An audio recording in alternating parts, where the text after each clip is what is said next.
अस्सलाम वालेकुम। आज की कहानी का उन्वान है बिच्छू की फितरत और हमारा माशरा। जैसा कि आपको पता है कि बिच्छू की आदत है दूसरों को नुकसान पहुंचाना, खुद इसके बच्चों की क्या हसलत है वो इस कहानी में हम आपको बताएंगे।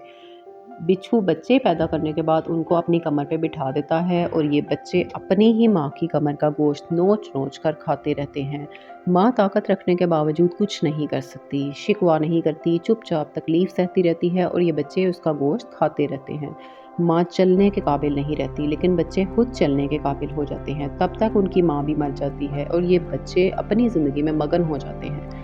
आज हम में से बहुत से लोग बिल्कुल बिच्छू की तरह बन चुके हैं। वालिदैन बच्चा पैदा होने से बच्चे की तालीम, शादी के लिए अपनी बसात के मुताबिक दिन रात, धूप बारिश की परवाह किए बगैर अपने बच्चों के लिए मेहनत करते हैं। लेकिन अफ़सोस हम में से बहुत सारे लोग अपने बूढ़े वालिदैन की खबरगिरी तक नहीं करते, अपने ही मकासद की तकमील के लिए कोशां रहते हैं।